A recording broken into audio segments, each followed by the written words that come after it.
Sickos Club. Sickos Club. Hey, come here. You like pro wrestling? We got a little something for you. Two fans, 3,000 miles away. We each been watching for more than 30 years. Celebrating the art form, the action, the homoeroticism.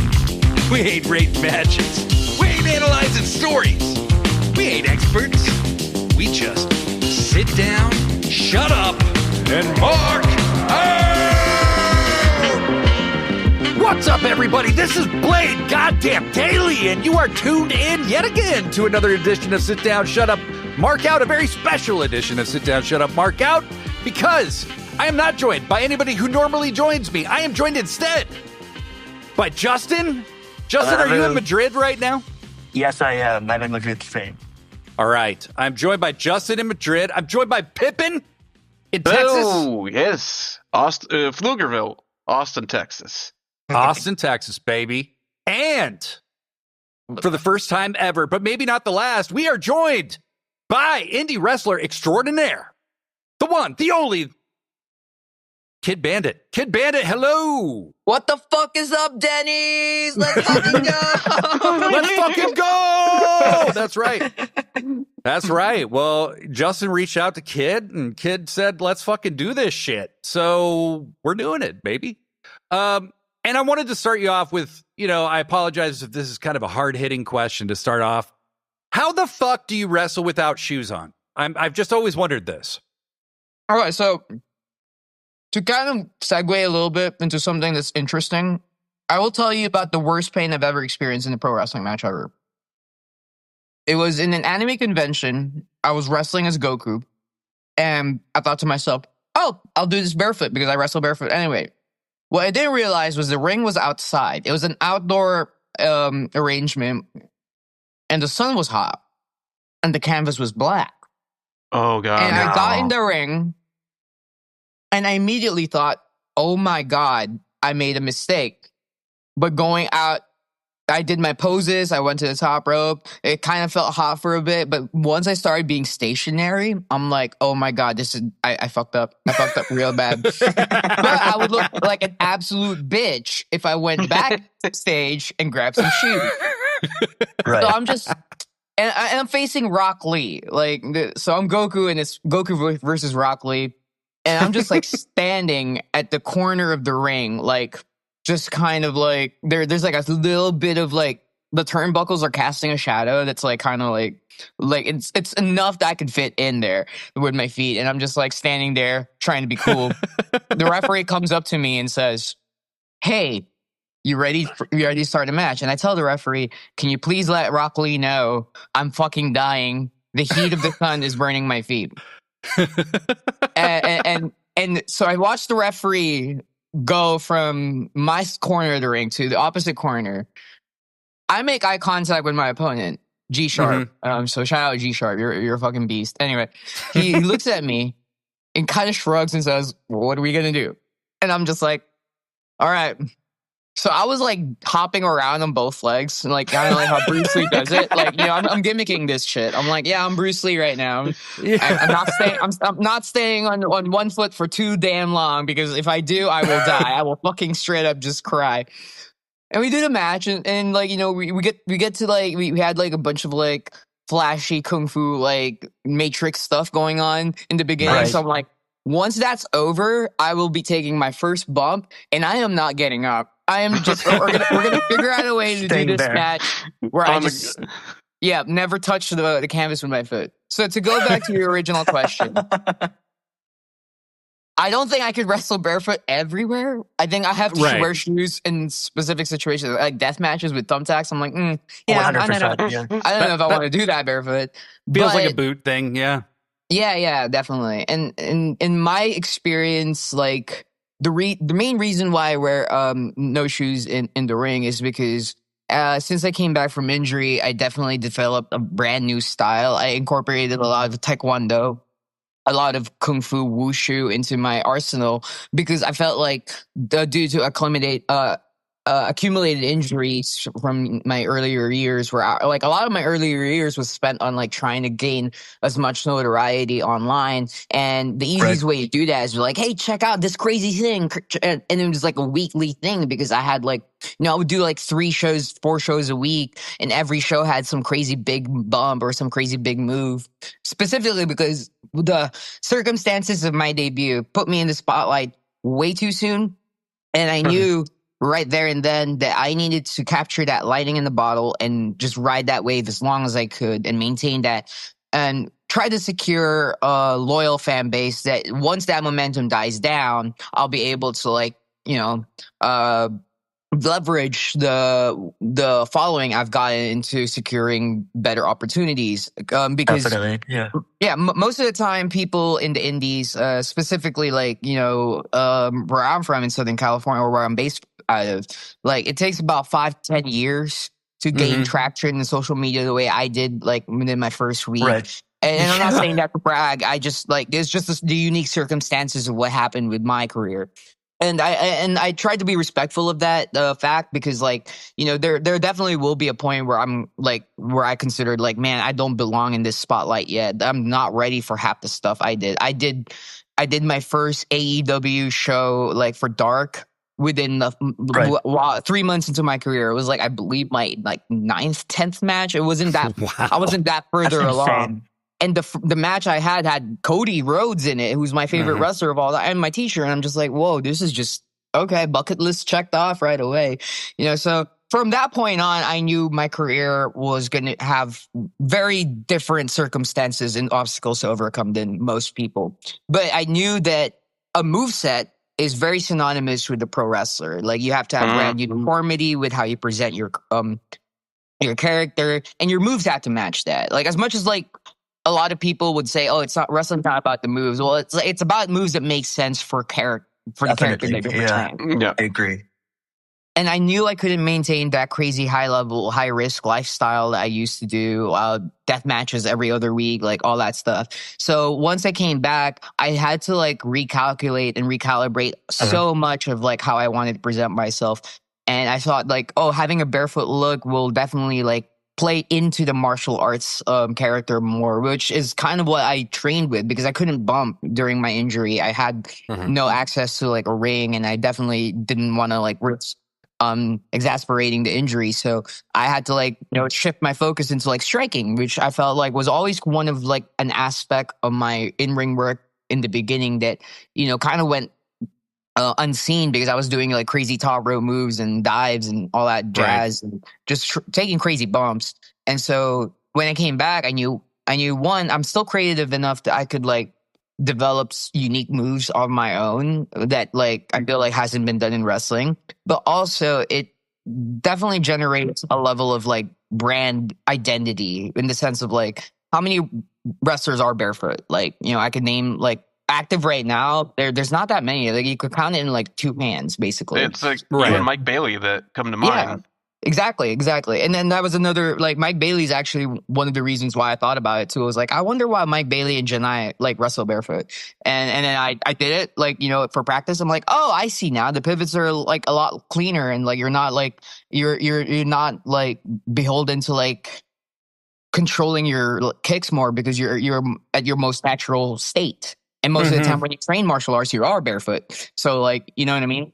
So, and the grip in particular wrestling shoes does kind of hamper and a little bit depending on the canvas that you're in. So it would, with all those nuances combined on top of like, just like desiring brand identity, that led me to the decision of like going barefoot. And I know it's like kind of supposed to be like a very quirky answer, but like I want to go in depth because like there is a science behind it. There is a method to the madness for sure. To be clear, I've been watching wrestling for like more than 30 years, and I've never understood why. So thank you, because that's honestly a question I've always had, and you were here to answer it. Thank you so much. Also really appreciated the fact that like you put into consideration the moves, because obviously like you want it to make sense, but also like selfishly speaking, like I do post most of my tweets, posts, whatever, are just me like showing the moves and just like breaking it down. And like I really appreciate the like, yes, it does make sense. And like watching your matches, like, okay, like you did like a side trip, you did like you did that to like, hamper the speed of the opponent. You did this to like slow them down, knock them in the head, whatever. And it does make sense in terms of in-ring storytelling. And it also like, like you said, brand identity, which is like very integral, especially now that there's like, I think it's a new golden age for wrestling. Absolutely, I agree. And also, people like free feet on the internet. You got to monetize that. I mean, what are we doing absolutely, here? Yeah. I mean, come on. My 8x10s will cost exponentially more if I know you have a foot fetish. I'm just You could just like stomp on the photo before you sign it too. My gosh! Don't give me crazy ideas. I'm already mark it up. Mark it right, up. like normal feet or gifted feet for $99. Yeah, there it is. Gotta make that bag. There you go. And I'm glad you brought up, kind of the brand identity thing, because I heard you talking about that on that podcast, and we're going to come back to that because I think that's a really important thing to talk about. I think there's a lot of things fans don't really think about, and I wanted to kind of pick your brain about that. But I have a different question for you now. We're talking about wrestling, and on that podcast, I heard you talk about starting to watch wrestling kind of in the late Attitude Era, early Ruthless Aggression era, and then you say you remember really loving Simon Dean, of all people. Do you care to expand on that? Okay, so it's not just Simon Dean. Like, I just gravitated to, like, there's obviously the wrestlers that you could see in the intro that are featured heavily throughout the show. And then there were the wrestlers that were kind of just there to, like, kind of, they portray side characters in the grand narrative of, like, the show and stuff like that. And, growing up as a poor kid in the Philippines, like, you kind of gravitate a little bit more to the lay people. Like, the big stars that are like taking up half the poster. Like, yeah, those are cool and I love them. But like, for me, like, like when I see someone that's there and they're doing their thing, that I kind of related a little bit to that growing up, because like, and this kind of ties into like the whole protagonist gimmick. It's like, I always felt like I was not meant for anything bigger than like working a 9 to 5, if I could even get a 9 to 5 in this economy. You know what I mean? Like, right. In this economy? Yeah. I always thought like, oh, like people like me aren't meant for great things. And like, and like maybe it was a subconscious thing as a child, like with the circumstances I was growing up in, to like relate a lot to those kinds of characters. So like Simon Dean, like I remember vividly the reason why I liked him was he had a very brief segment with Batista where Batista at the time was a world heavyweight champion, but they weren't doing any like, major angles with him. I think they were like saving it up for like the Survivor Series thing. So like he wasn't putting his belt on the line. He was just kind of existing as the champ of SmackDown. And then he had a segment where Simon Dean was in the ring. He was like, try my special shake. Here, do it. And Batista's like, yeah, I feel good. I feel great. I'm gonna murder you. And it just destroys him.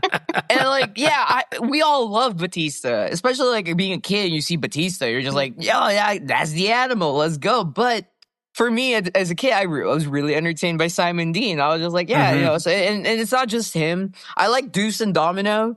I really like them a lot. Like, you when you think about them, you don't think of like their incredible wrestling acumen. Like, well, I'm sure they're great wrestlers, don't mind you, but like they weren't presented like that. They were presented like as this odd tag team with a greaser gimmick coming out with Cherry, and they're like, and to me, I was just like, I think that's cool. I like the Outsiders, like like I have seen the Warriors, so seeing greasers in that fashion and presented in the ring, it's like I think that's cool as hell. Like and most of the time when a wrestler is a big star, that's just it. They're just a wrestler at that point. Like you have the Undertakers and the Kanes and in like to an extent Rey Mysterios, where they have like an imagery behind them. But like you also look at like Chris Jericho, Batista, like even John Cena, like lost the rapper edge at once he kind of like got like to the top and it just became just the top guy wrestler. I feel like at that moment of programming, that was kind of like the trend. Like you get you have someone with like the very eccentric characters, and then you have the people who, at the core of it, like, well, they're the champion because they have a good look and they're good wrestlers, and they don't really have a character thing that they, like, sure, Randy Orton had the Legend Killer thing, but you take that out, he's just a young wrestler that like took out legends. You know what I mean? But that's Right. yeah, that's kind of like how I saw it. But the like the ones with the very dynamic character stuff were the ones in the lower card, mid card. And I was like always entertained by them, So yeah, I mean, so that is one of the reasons why I was like, hey, I really love Simon Dean in his purple jumpsuit. I thought that was sick, like, unironically, mind you. Like, and then finding out he was Nova and seeing Nova stuff in EZW, you're just like, oh, okay, let's go, Yeah, totally. Blue World Order, baby. So I know you mentioned Cody Rhodes as your favorite wrestler, but is there anybody else, like, especially like somebody new or like right now that's kind of like on your radar? Billy Starks. Hell yeah. Yeah, Billy Starks. Like, if you watch Billy Starks matches, there's just like a level of unpredictable danger that she puts into, like, and then the fact that she smiles like that right after or like right before she does it is like. And I've wrestled Billy Starks too, and like I'm just like, oh yeah, like I truly believe you're like down to like just go full send for everything, and it's brilliant, and bringing that level of like excitement into something like professional wrestling in 2025, where people have this idea that, oh, we all know it's kayfabe, we all know it's predetermined. When you watch someone like that, and you're still kind of at the edge of your seat, it's like, oh my gosh, like, yeah, that's like that's what I think, like, for current, and like, and this ties into like, outside of Cody's, one of my favorites was Jeff Hardy, and guess what? There's a lot of Jeff Hardy I see in Billy Starks, and like, like as far as like how they have this like do or die, like crazy high risk like mindset for everything. So that's for sure, like, something that I gravitate towards outside of like, just like a natural charm to a wrestler. And then there's the one where I like a wrestler because I see so much of myself in that wrestler. Right. And as you all know about the way I wrestle, it's like, it's kind of wild and crazy, and obviously RVD, like, like as a big stoner martial artist, like, so there it is. Yeah, no, and I think with Billy, like, because she's so young, and so advanced for her age and stuff, like you get to see her grow a lot in a very short period of time. I remember her doing some of the bits with Athena on ROH, and you could tell she's trying so hard not to laugh, like during some of those bits where she's not supposed to laugh. And now, you'll see her on Dynamite occasionally, and she's like, looks very, very like dialed in, very like it's been super, super quick watching her, Nick Wayne as well, another person who's just like, so yeah, incredible stuff. They're both definitely like, they've been doing it like from such a young age, and it's kind of hard to see like them in the area outside of wrestling, because I feel like wrestling is their natural habitat. And when you and I mean that is an absolute compliment, because that's what I'm trying to be, right? I wish wrestling was my natural habitat, but like when you see those two like just live that ultimate professional wrestling life, like it does bring joy as a fan, where you could see, like, because we hear stories of how someone would put in blood, sweat, tears, and all that stuff. But like, I feel like it's never actually done justice, because as someone that's currently going through that process of like, how much am I willing to give to chase this dream and all that jazz. And you've seen Iron Claw, you've seen like, The Wrestler, and all these movies that like portray the life of a wrestler outside the ring and the struggles that they have to overcome.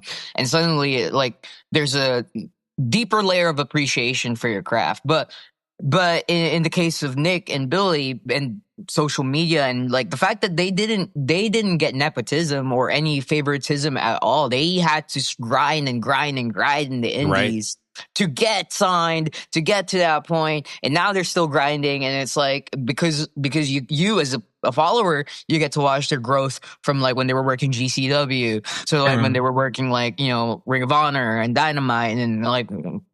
And in a couple of years, like they're champions of like their respective divisions, and you're just like it's a gratifying journey to follow, especially if like you're watching children, like they were kids when they were starting at this, and then now they're adults and they're killing it, and it's like watching like someone's like life journey unfold in front of your eyes, thanks to social media, thanks to like access to like their own personal journey that they document. So there's nothing quite like watching someone grow and become the best version of themselves right before your eyes, and knowing that they didn't get there because of some cheat code, but because they put in the hard work. And it's very inspiring, and I think that's what something I really like about Nick and Billy for sure.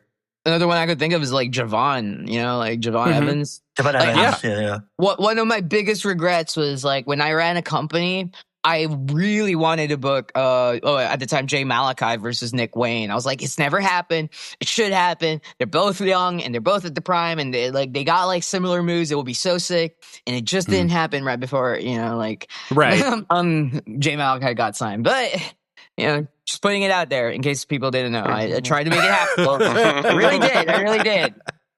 Kid Bandit making dreams come true and almost come true. Each and every day. Question for you. You are deeply influenced by 80s and 90s Kung Fu movies. I've heard you talk about this. Now, you mentioned Bruce Lee earlier. That's kind of my Kung Fu movie guy. I love Bruce Lee movies. His movies are like, there's 5 of them, and one of them he was not barely in because he's dead. But Game of Death. Game of Death. Sorry. Yeah. Including one scene where they actually literally paste a photo of his face on another guy's body. And this is in the 70s. I mean, it's not convincing at all. He doesn't blink or move his cheeks at all. I mean, it's weird. But what are some of your favorite kind of Kung Fu films, and how did they influence your character and moveset? Well, from the get-go, I could easily say that out of all the Kung Fu stars that I pull from, like Jet Li, Bruce Lee, Michelle, let me think of more. Tony Jaa, The one person I feel like you could easily see a lot of my influence coming from is Jackie Chan. Jackie Chan, in my opinion, was a master at slapstick comedy. He was, in the sense of like he merged the impressive competence of his kung fu technique, because like I think this is something that like a lot of people would share this sentiment about Jackie Chan, is like he's not afraid to make himself look like a fool, like a goofball. But then he does like the most insane stuff immediately after. Like this is a Jackie Chan fight scene, right? I'm Jackie Chan. Oh, I don't want to fight any of you. And he gets hit a couple of like moments for a second because like he's heditating, and then he blocks a punch or dodges something, and then does like a triple backflip and does like 15 different kicks in the span of 5 seconds. And all the while, his face is like, I don't want to hurt you. I don't want to hurt any of you. That's a Jackie Chan movie, right?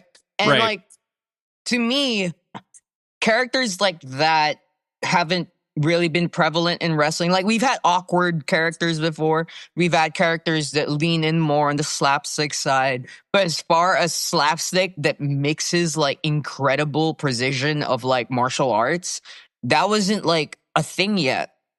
And that when I came back from injury, my thought process was, okay, I can't do crazy springboard moves anymore. I can. I just don't want to. Right. I can't do crazy dives anymore and stuff like that, just to preserve like my overall health. But what I can do is be a goofball, because I am a goofball, and I could kick ass using my strikes because I've worked at it so much. I did what Bruce Lee said. Bruce Lee said, do one kick 10,000 times. So before I came back, I took the sidekick that I have, and that's why I do like that fake out kick and stuff like that I do like lately. Like, there's a reason why I could like hit someone on the throat and not freaking kill them. It's because I did it 10 fucking thousand times. You know, like, and I still keep practicing it because I'm like, yeah, some days I kind of fumble that. So like, you know, just practice, right? So, you know, like, I love the dichotomy of having someone so clumsy coded, but also like on the flip side of that, like you're just like, what the heck was that? Was so sick, you know? And I think in a wrestling landscape where, and this isn't a knock on anybody, mind you, this is just my personal opinion. There's a lot of people that get into this business to fulfill a power fantasy. Totally fine. I like to do it myself. There's no place in the world where I get to kung fu fight someone on every Saturday while doing anime moves. Like, but with that mindset comes a lot of people coming in saying, I'm the richest motherfucker in this bitch. I'm the baddest motherfucker in this bitch. I'm the sexiest bitch up in this bitch. And you get a million of those, and then you'll get the one that's like, I'm going to do something completely different. And usually, like, this goes back to the brand identity topic. When you do something completely different, people look at you and they're more invested. They're more interested. They're like, oh, snap. And I've leaned in on that because, one, it's me. Like, it's literally like I'm a clumsy girl that wants to play video games and get stoned all day and eat some, like, you know, like Doritos and Mountain Dew. But on the other side, I am really passionate about my craft. I'm very passionate about my wrestling. I'm very passionate about my kung fu and all that stuff that I train to be like the best professional wrestler I could be. Like, I love wrestling. Like, you know, like I will sit down, shut up, and mark the fuck out all fucking day. Right? Hell yeah. You're in the right spot. Fuck yeah. Exactly. But at the same time, like, you know, I don't want to pretend I'm this like badass, like silent ninja type, because that's not me. I couldn't, like, you know, you brought up like, oh, Billy's trying not to laugh in this segment. I will guarantee you, like, and this is probably not good for Tony Khan to hear, but I will guarantee you, I will break. If I see some funny ass shit, I'm like, that's fucking right. You know, because that's who I am, and instead of trying to portray something that's too far removed from what I am as a person, I am doing it more like where I'm channeling a lot of myself into it. So, and that's like a kung fu tenet. Like, that is like a straight up a tenet of kung fu. Is like, you know, everything is kung fu. You've heard that, y'all have heard that. Everything is kung fu. Everything that you do is kung fu, and I took that as a philosophical thing. Like, you're not gonna like fucking roundhouse kick your frying pan to cook your egg. I mean, I know kung fu movies love doing that shit, but like the way I took it is that, like, if you have centered like chi, or like your mind is clear, you're able to apply to everything how you approach your kung fu. And that means relentlessly training, seeking that pursuit for perfection, but understanding you'll never get there, and yet you still must keep on going. You know, these are the stuff that I took a lot from kung fu movies as well, because a lot of them are wholesome. Like, a lot of kung fu movies, like especially in the 80s, were about like young warrior get something bad done to them, so now they go on a personal journey, either for revenge or to save someone. And in their journey, they may fall in love or not, but nobody gives a shit about that. Y'all want to see some sick ass kicks, right? So and that's pro wrestling for me, you know. So 100%. No, and you know, I think something that I've, you know, enjoyed listening to you on other interviews is kind of talking about wrestling as an art form, just the same way that maybe kung fu or something like that is. Because I think sometimes when wrestlers get that presented to them that way, they're like, they want to talk about it like a sport, you know, which it also is. It's a sport. It's an art. It's that's what's so great about wrestling, is it's like the ultimate nullifier. It's a little bit of all those things, you know? Absolutely. Yeah, I saw a post on Blue Sky like maybe like a week ago. It was like pro wrestling is the highest form of art you'll ever like experience, and I believe that. Yeah, no, it's so true. Yeah. Like, Bryan Danielson had like a very profound quote that like resonates with me. It's like, I wholly believe if you show excellent professional wrestling to anybody, they will like it, because excellent professional wrestling is fucking awesome. Like, you know what I mean? So Absolutely. So I share that sentiment for real. So basically, like you also mentioned that like you really like anime. So like connecting that to like Blade's question, like do you have any like favorite like anime martial artists? Rock Lee, easy. Rock Lee, Naruto. Okay. Yeah, easy. Okay, so I could really go in depth with this, but for the Yeah. sake of not like consuming too much time, I'm gonna try to formulate a response that's gonna be good on time. We'll be good on that. So, there's a theory that the human civilization only really has 7 stories, right? I don't know if you all heard of that theory before, Yep. but Mhm. one of the classic tales in professional wrestling that gets told over and over and over again, and there's always going to be a generational version of this, is the story of an underdog overcoming the odds to reach the top. You know, something like that, you know, it's very relatable for a lot of people. Like, you know, even if you were born into privilege, you've had moments where you had to overcome things because you weren't like, nobody is born into greatness. Right. Everybody has their own set of struggles that they have to like, you know, overcome and stuff like that. And the underdog story in a professional wrestling setting is always going to tell that story in the most primal way possible. Someone usually that has a disadvantage over their opponent has to overcome their much better equipped opponent in a setting where there's no negotiation, there's no diplomacy, like wherever, like your economical background, it doesn't matter. You're just out there and you have nothing but your hands. You know, and it's up to you to like try to overcome this beast, right? And I, as a small, like as I pointed out earlier before the interview, as a small 5'5" petite Asian girl that like, you know, doesn't really have a lot of muscle, I'm usually put in that position of the underdog in a match. And seeing it from both perspectives, both as a performer and as a fan, I could immediately understand exactly why the crowd gets super invested in this, because and to go back to the question or to the statement of professional wrestling is an art form. An art form is supposed to invoke emotions from you. It's supposed to bring something out of you that's not intended by it wasn't the intent of the performer or the artist, but that's what brings it out of you. Like, because you see something in that's powerful enough that the emotional receptors in your brain are like channeling this like different feeling for you that's intended. So, you know, you never know what people are going through in their lives. And I think this is a sentiment a lot of people could share.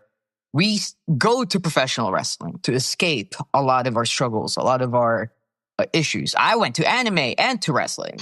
And Rock Lee's story, where this motherfucker had nothing.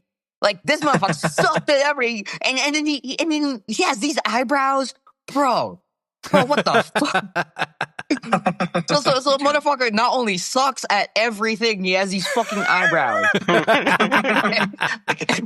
Right. Yeah, and the only thing that this guy has is his unfucking quenchable human indomitable spirit. Indomitable human spirit. And that resonates with me because, like, I didn't have much growing up. I didn't have nothing growing up.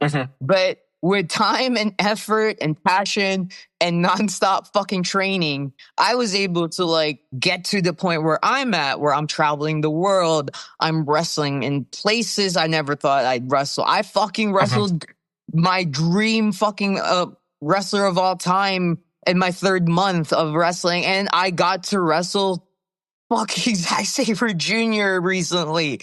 Yeah, Like, you fucking don't, awesome match. Yeah, thank you. It But, like, was. It was a great match. Yeah. It was. Yeah, I kicked him in the face. You know? Yeah, I know. I know. Nice precision, by the way, with the kicks. That was like, I was very impressed.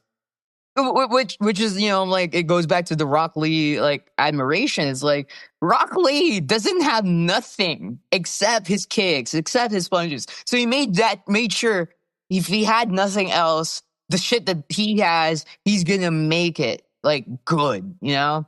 And there's this, like, I think it's from Avatar or something, but I like the quotes. Like, you have to accept what you can't change, but you have to change what you can't accept, you know? And I, like, that's very martial arts coded, like as far as the saying goes. I feel like you open that in this fucking forbidden scroll, and that's all. Like this is the forbidden technique, shit like that. So the way that I could interpret that is basically like, yeah, I didn't have much growing up. I didn't have like access to wrestling training when I was young. I don't have anything going for me except my training, except my passion and my undying, indomitable human spirit, you know. 100%. And that's all I got. So I might as well make sure that the things that I have are strong enough, because I can't accept that I'll be a fucking nobody. I can't accept that I'm not going to spend my life chasing a dream, whether or not I succeed. It's not about whether or not you succeed. Like Rock Lee lost the fight with Gaara. Like, let's remember, let's all remember that. Rock Lee lost the fight to Gaara, but he still took that damn weights off and said, fuck it, we ball. We're still going to go at it with everything we had. And for a brief second, that motherfucker was the baddest guy in the entire universe at that moment, where everyone's just like, no. And the best part was he was facing someone that to that point in his life has never been touched. You know, motherfucker literally, like, you know, just, I don't know. I love that fight so much. So, and to like tie that back into wrestling, isn't that what wrestling is? Where we see someone with their struggles trying to overcome someone that has like a better hand at life, and then somehow we believe for a split second that maybe this underdog does have a chance, and maybe they do win. You know, like sometimes we get a feel good ending, and when we escape to that, we take a lot of like what we felt from that moment into whatever obstacle we have to face next in our like lives outside of professional wrestling. And that, because that's what art is, that's what entertainment is. We seek these things out in order for us to feel empowered to like take on whatever's the next challenge. And that's why we're always like, you know, that's why wrestling is such a thing that gets you addicted once you get into it. It's because like, to go back to the highest level of platform, well, you don't like underdog stories because like, you know, you've had too much of that. Let's have cheating love stories. Let's have custody of Dominic in a ladder match. Let's have bra and panties matches for all you gooners. I don't fucking know. Like there's at a certain point that there was content made for every piece of the pie, right? So like, you know, that's what makes it beautiful. Struggled to come up with a question around this, so I think I'm just gonna like blab for a few minutes and tell you how awesome I think you are.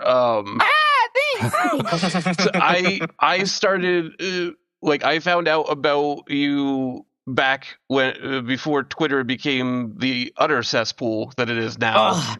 It wasn't always like that. It was never great, but it's definitely was better. Yeah.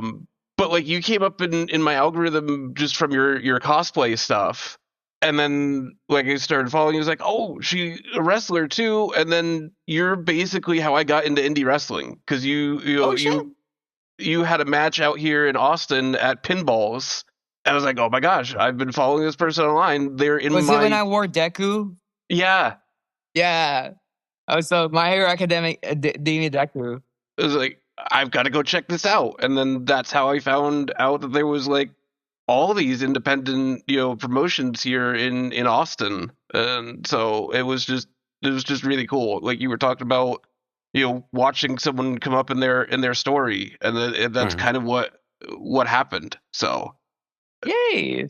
I'm getting back on cosplaying, mind you. I just need to lock in. I'm trying to get white hair again. I'm trying, like, there's some stuff I'm trying to get done before I get back into that full swing, but I definitely will. But I really appreciate you saying that, because I'm like, I wonder if people remember I cosplayed.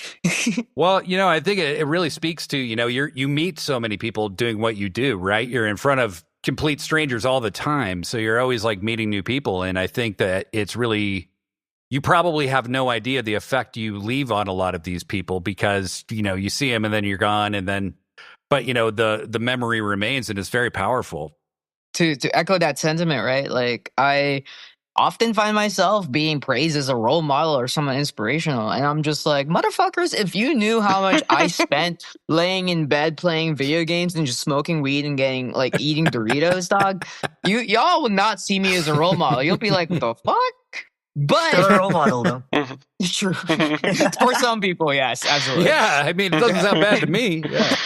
Yeah, but look, it took me a while to like to wrestle with this fact Right. that is how people view me, and I can't control that. Like, if that's how they see me, then more power to them. I Right. need to take that responsibility seriously. I gotta like make sure that like what they're taking out of like supporting my journey isn't gonna get diluted by like me being an absolute fucking scumbag or whatever the fuck. Which because it's so easy to fall into that trap in the wrestling Definitely. world. Mhm. Like, it's like every fucking week, I swear to God, every fucking week, there's always some Twitter drama going on about like, oh, this is going on now. Oh, someone's Right. getting canceled. And it's like, what the fuck?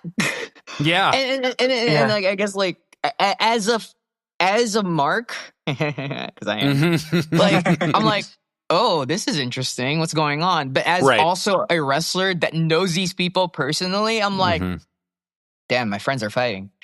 Yeah. Like, Yeah. yeah, Right. those aren't just people I could like follow like TMZ tabloids. These are actually my friends and my coworkers. Yeah. What the fuck, you know? So like, it's like, in the last couple of weeks have been very draining on me emotionally because like I'm seeing people I know fucking fight and fight. So like I've always liked the idea that like I gotta avoid drama. I gotta avoid all that shit. I was no stranger to it, mind you, in the beginning because I didn't know I didn't have fucking media training. Nobody fucking taught me that shit. I had to like learn that shit on like right in front of everyone. Like Right. we talked about growth as a professional wrestler. Here's my growth. I learned not to quote tweet people who talk shit about me. I just block them and move the fuck on. And I'm like, Yeah. oh my God, my life is so much better. Because it is fun to dunk on people that hate on you Yeah. and use your entire fucking fan base. Like, hey, this person said bad thing about me. Hey, fans, 'em. shit on them. Should get them. Right. Yeah, which, hey, gratifying for the first couple of times. But I learned, man, that's not the right way to like use my following. No, fuck that. Like, I'm not gonna do that anymore. And I still see people do it. And like, if that's what gets them like happy, then I won't. Because it felt great. Like, are you fucking kidding me? Like, look at all the people defending me totally. right now. But that's not me anymore. I'm like trying to get the fuck away from that because like some people fucking view me as the sacred fucking idol, and I don't want to disappoint people, you know. But I also don't want to like put pressure into like being Definitely. perfect because like fuck, like I said, all I want to do is play video games and eat Doritos, like and get high as fuck. So yeah, Like maintaining your peace, you know? absolutely. The most original thing you can bring to any situation is yourself, right? Like the real you, you know? And I think the hardest thing sometimes is to realize that you can be kind of a role model just by being what you actually are and not needing to put on some front, you know? And so I think that's really powerful.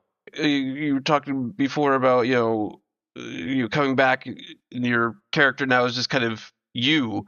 Like, I think that's what a lot of my favorite wrestlers are. It's like, yeah, I like some people with big gimmicks. Like, I like, Darby Allin, Mick Foley when he was Mankind, but like a lot of them is just like, this is the person they are, but turned up a couple of notches because they're in a ring and performing.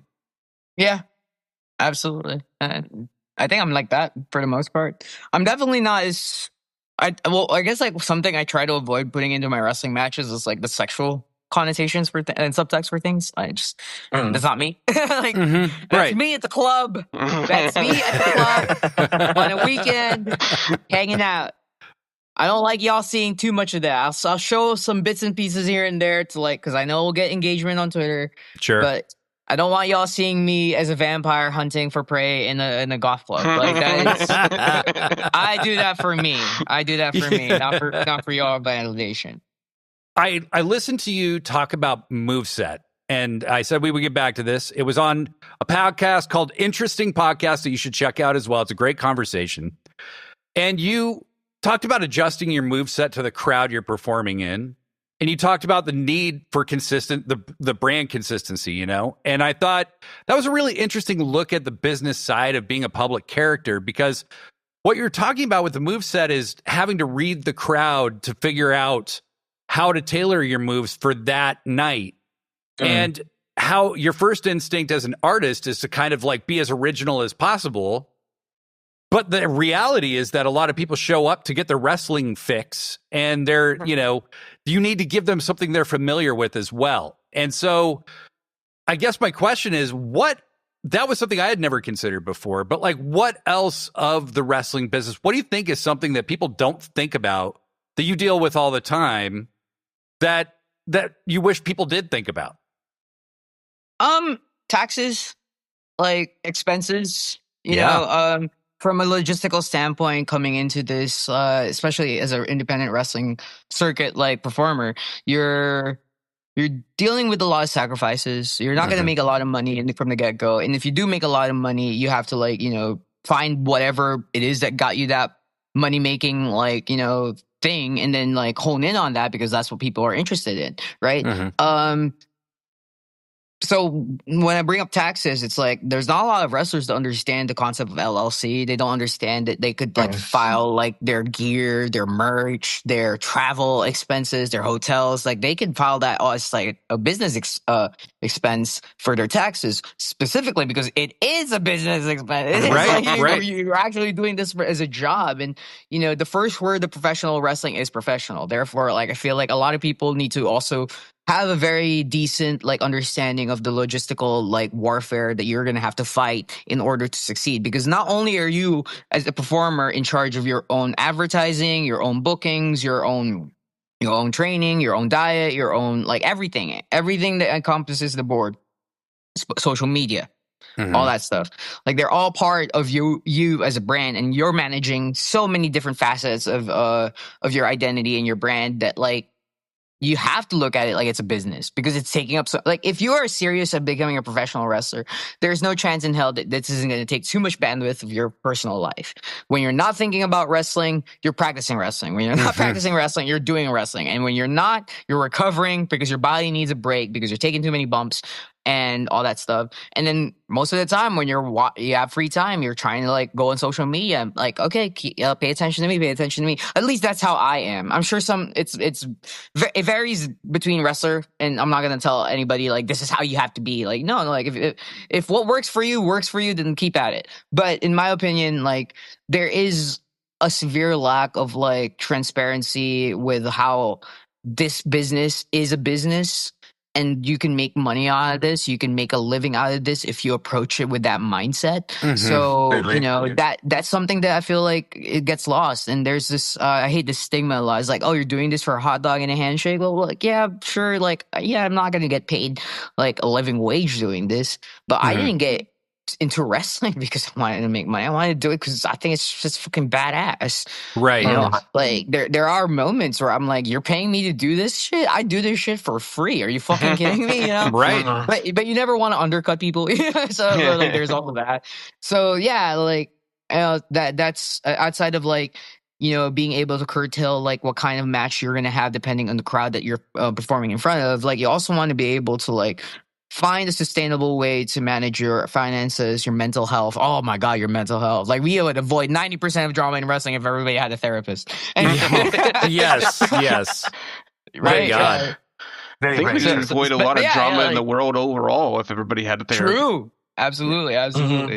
So yeah, there it is. It's not only a battle of your body as a marathon, it's also a mental marathon. It's also an emotional marathon. How if you go too fast and you don't pace yourself properly and you don't prepare for it, then you're not going to go very far, because there's so much, it will take up so much of you. You're going to find me, not that athletic kind of person.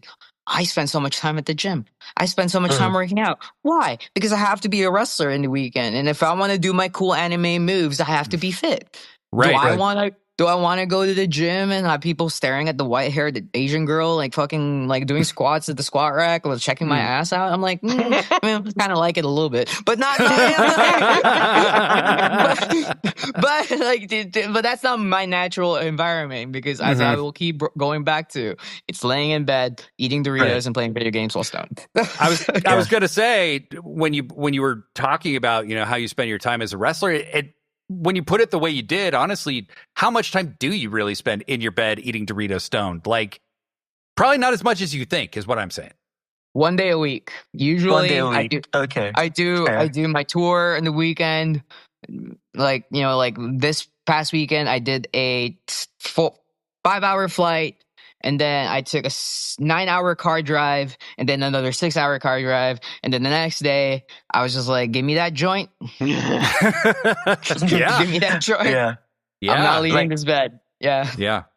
as a freelancer myself in Spain, like a lot of people like downplay how unimportant they seem it is, but like it's the bane of my existence actually right now as a freelancer. Like it's very important for you to like, at least have an accountant, have someone else do your taxes, have someone like, if not someone like, at least be financially like knowledgeable enough for you to not be like undercut by the government, and also like other expenses that you may have as a pro wrestler, because like you said, like in professional wrestling, obviously you have to be a professional as well. So like I feel like also a lot of people who are in the industry tend to forget this, and a lot of people who are very talented fail just because like they do not manage like this specific aspect Mm-hmm. than being like a Absolutely. professional. So like you raise a very like important point about this. So like I feel like we should like highlight this. Well, 100%. Yeah, thank you. Yeah. I mean, Yeah. I know I present myself as a goofball on most social medias, which I am, but like, I'm like I said, like there's a dichotomy. I'm very serious about wrestling, and Yeah. in order for me to like make the most out of because I can't do it nobody can do it forever. Right. Like, yeah, nobody can do it forever. I'm just like trying to think, is there anybody from like the 50s still around? I was like, no, I don't Ric think so. Flair. No. Oh, well, he had his last. Oh, is it his last? I don't know. last match.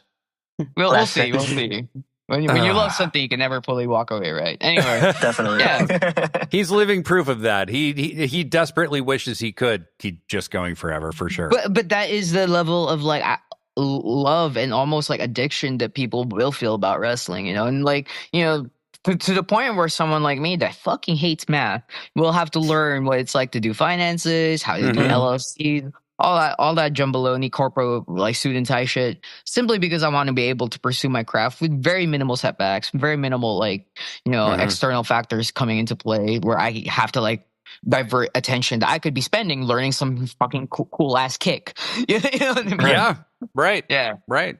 Yeah. So I promise that I have like a more fun question after this one. Okay, so it's up to me to make it unfun, right?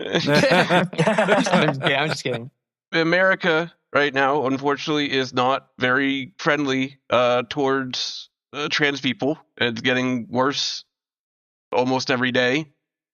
So how being out there as a public public person, how do you push forward and kind of keep your sanity with you like that? And do you have any advice for other people out there? Yeah. Smoke some fucking weed.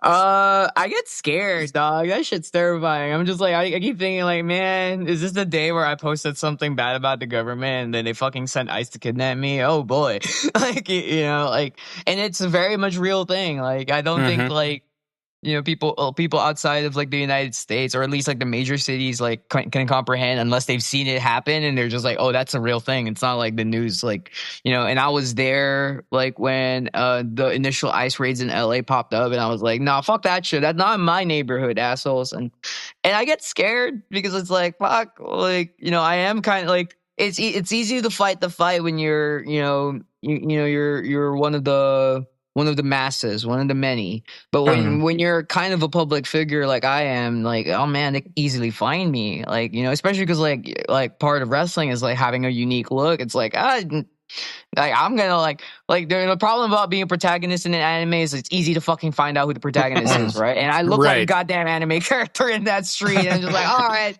find that bitch,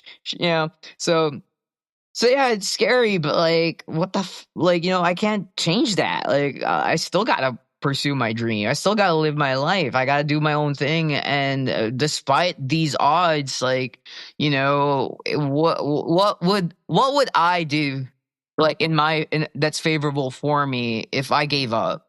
Like nothing. It won't.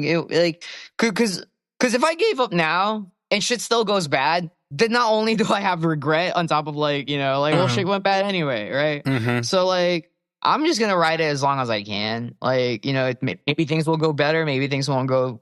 Maybe I'll get signed, maybe I don't. But like, fuck, like, I'm living on a week to week basis. This week I'm going to Alaska. I grew up there, and like wrestling is giving me an opportunity to go back home. And then next week I'll be in Japan, and I'm like, yo, they got fucking Gundams in this bitch. What the fuck? So like, yeah, times is scary, but there's also a lot of fucking good, and I'm trying to hunt those good things down because like. Yeah, like I can't do anything about this. Like I could say what I can, I could voice my opinion, I could like try to do whatever I can to like encourage others to like be strong. But there's certain things that are like way above my pay grade that I'm not going to be able to like do anything about. But what I can do is control the things that I can control, and just do my best. Like we're human. Like this is part of being human. Sometimes like you can't. There's some things that's just like out of your hands, and try and letting those things affect you in a debilitating way isn't gonna do anybody favors. It's not gonna help you, and it's not gonna help like the people around you. Like shit's gonna go bad anyway. You might as well get the most out of it. Yeah. Or maybe they won't. Maybe natural causes. I don't know. Well, yeah. Thank you for all that. And like I said, I promise I have a more fun question now. Last week AEW announced the women tag titles, and that's something Sickos Club, Sit Down, Shut Up, Mark Out is with been banging the pots and pans and yelling for months. And I've seen you talking about wanting to get into a tag team with Nyla, which I think would be fucking amazing. It would be so funny on Twitter. Oh my god! I saw the exchange. It's hilarious. So we're also like 100% behind that. So what can we do like to get the word out about that? Like get people excited about it. Okay, so I don't know how much I could say. So I'll just say this. I have been in contact with someone, and it's not gonna like I don't think it's gonna lead to any crazy big signing thing or whatever. But it is an opportunity for me to show my skill in ring, in front of someone that has influence. But I'm like walking in eggshells right now. But breaking on Sit Down, Shut Up, Mark Out. Yeah. I know we've never broken any news before, so go ahead. Never. So I will say, if I'm able to kind of, impress this person who has taken an interest in like training with me, I really hope that, he, you know what I mean? Like he gets a good word in. And it won't be because of social media. It's because he saw my work and said, you're a good wrestler. Let's bring you in. Okay, this is going to sound so fucking weird, but like, I fucking hate social media. I fucking hate it. It's so fuck that shit. It's not me. It's not me. I learned it. I got good at it because I needed it. But like, my ultimate goal in this journey, and like this is something I developed like within the last year, right? But like it just became like kind of like a mini mantra I'm trying to live up to. My goal in this shit is to get signed somewhere, not because social media hype got me there, but because everybody just said, oh no, Kid Bandit's fucking good. Get her on TV. Not because she's fucking good, like have you seen this shit? This shit's sick. Like that's my goal. So like, so share the clips of the matches. Because, like, sometimes I fucking post, like, really, really, really, really, really revealing photos out there. Specifically because I want people to, like, check my shit out. And then, like, the first thing, like, and then, like, you could literally go on Twitter right now and see this. Like, and all my social media, actually. The first thing that you will see in every one of my social media pages is my fucking highlight reel of me doing sick-ass kung fu shit. Yep. Because, like, everything that I do is designed to highlight that. Like, to be like, yeah, cosplay, but also check this shit out. yeah, my titties, check this shit out. Oh, you know. So I do Okay. have an avenue of approach with someone important Okay. that I'm hoping is gonna help me, like, you know, get there in the way that I could be proud of, which is like by being a sick ass wrestler, you know. So Yeah. so, Yeah. Oh yeah. In connection with this, by the way, like everyone here, like I am a fucking mark, and like I mark out the most. I think out of everyone, well, not like kid obviously, but like amongst the three of us here, like I feel like I post the most about fucking wrestling moves. So Yeah. I'm gonna do Yeah. my best. Yeah. okay. Yeah. Yeah, I'm gonna No, do my I'm best. putting this squarely on your shoulders, actually. You Oh, are shit. responsible for this. It's all on you, going Justin. forward. All right. We're gonna get you there, kid. Don't worry. Yeah, anyways. If you want to look sexy as fuck, go to sickosclub.com/merch and get you some.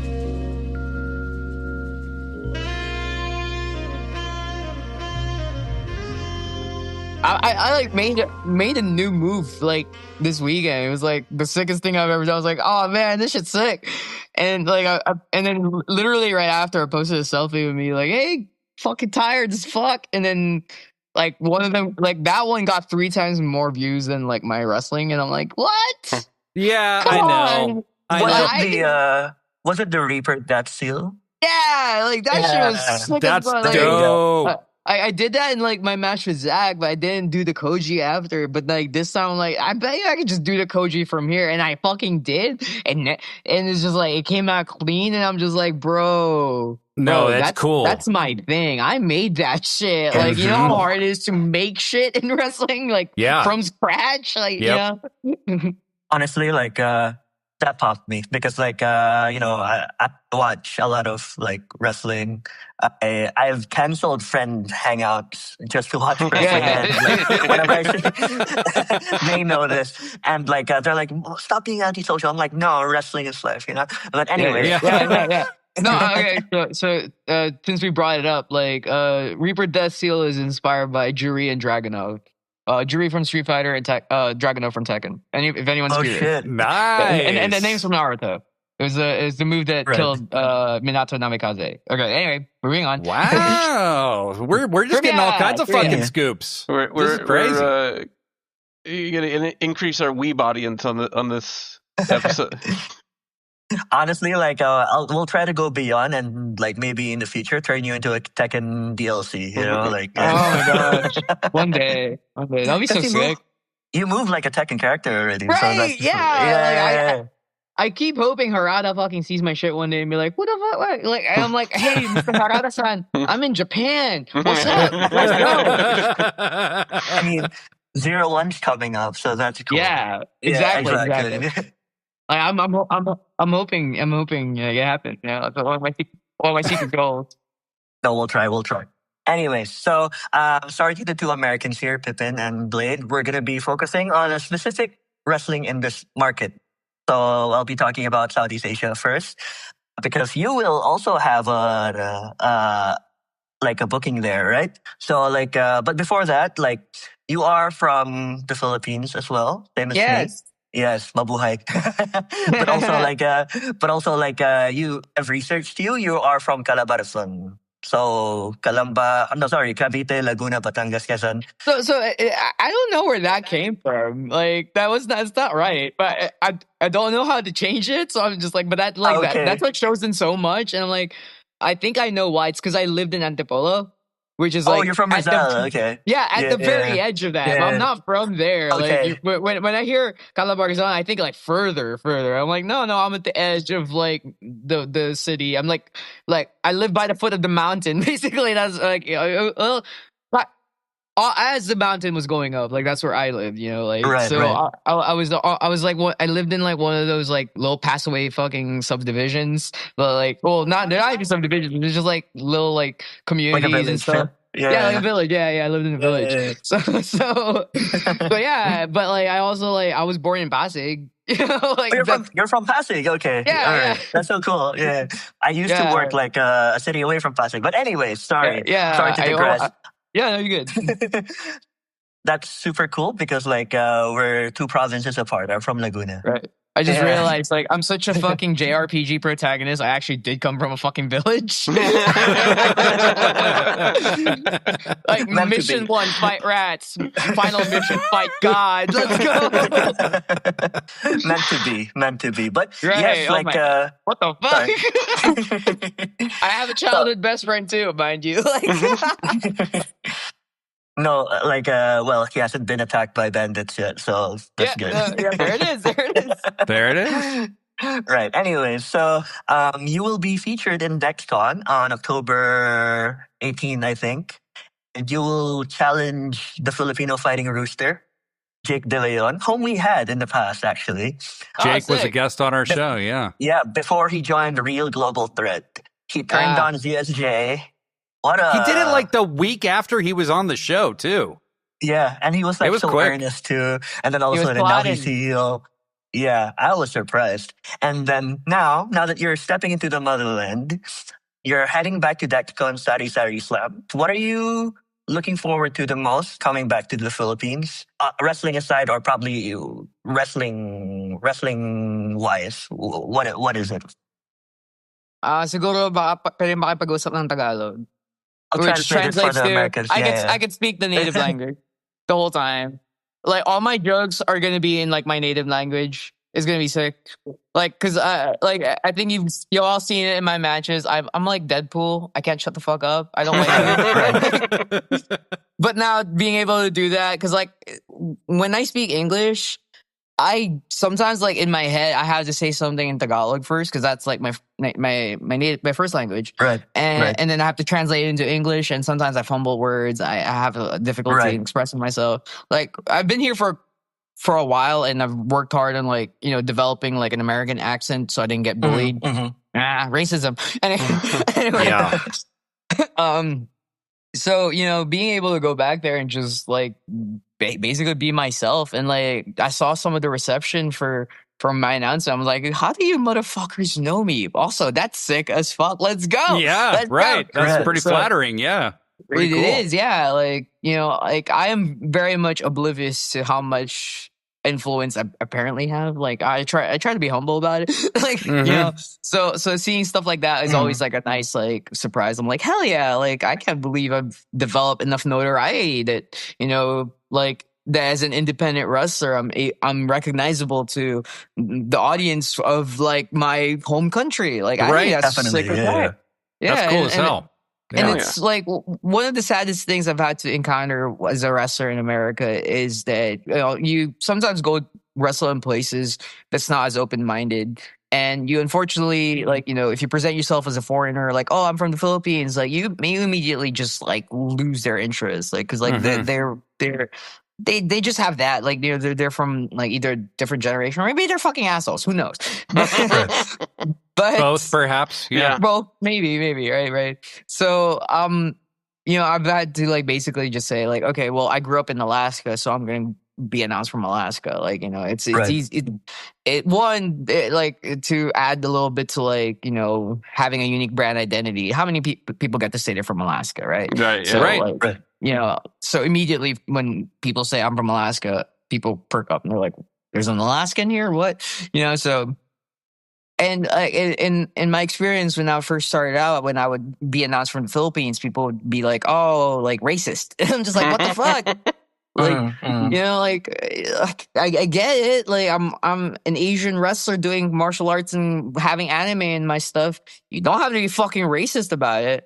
So like out of like safety, almost like I had to kind of like just be like, look, I'm American. Like technically I am. Like I have a citizenship here, but at the same time, like it does break my heart that for the longest time, like I've never outside of like speaking Tagalog every once in a while, like I don't really get a lot of opportunities to represent like my Filipino heritage, and it breaks my heart because like I grew up there. Like my first ever exposure of wrestling was joining my friends in recess, play wrestling with each other, and I had no idea what wrestling was, so I was just fucking everything up, and I was not making them have fun. So immediately, like the week after, like I had a PlayStation 1. I went to like the one of the stalls near the markets where they sell bootleg jailbroken video games.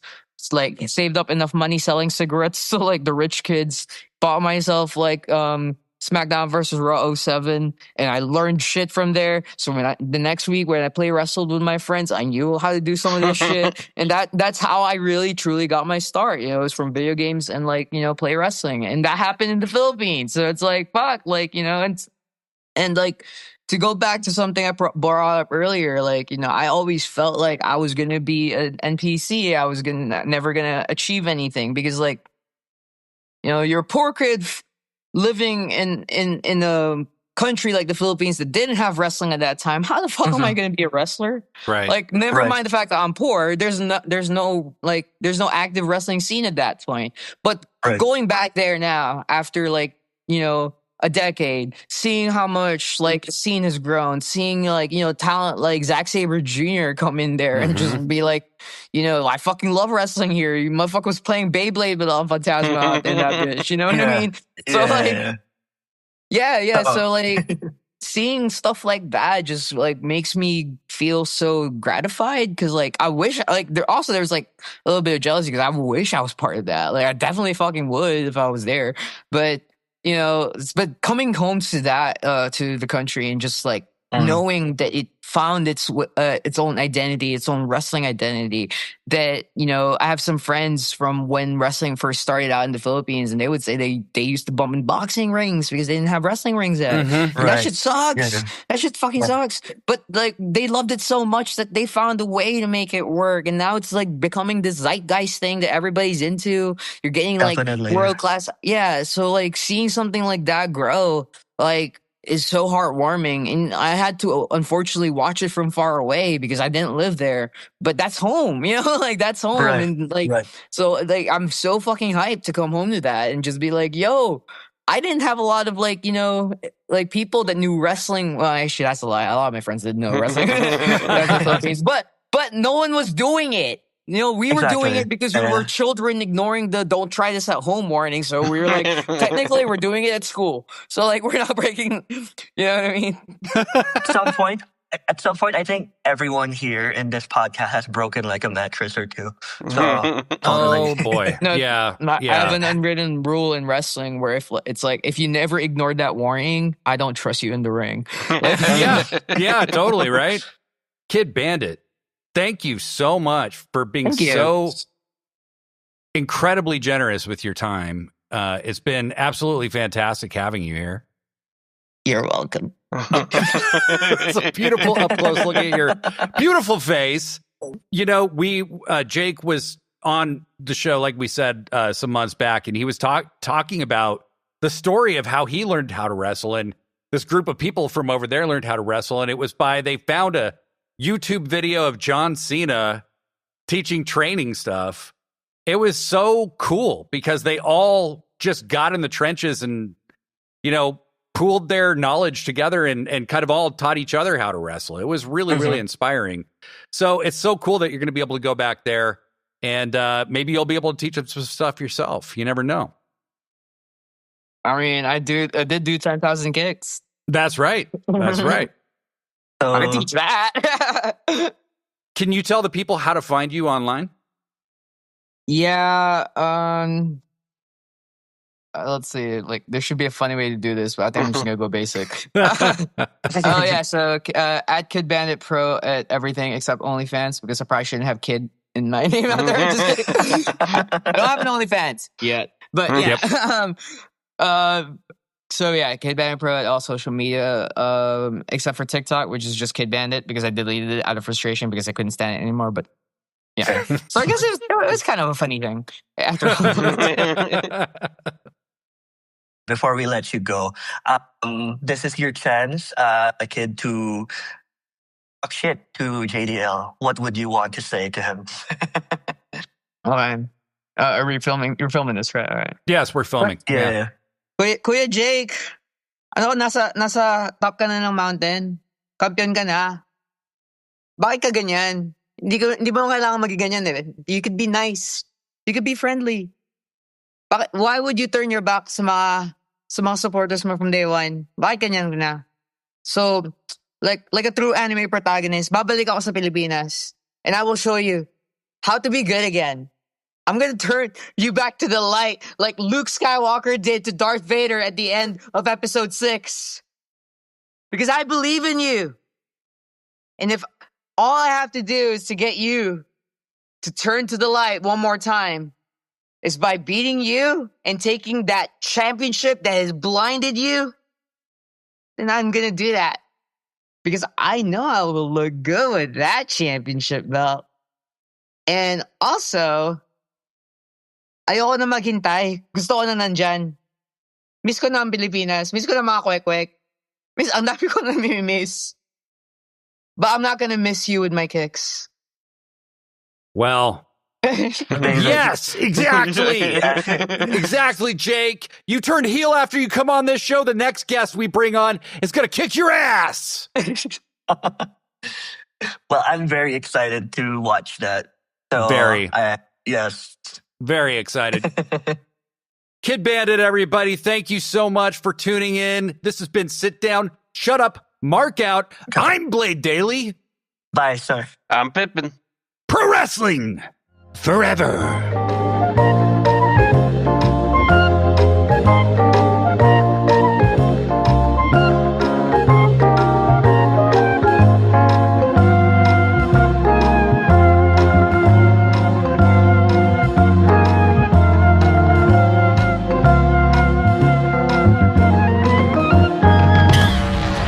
Sickos Club.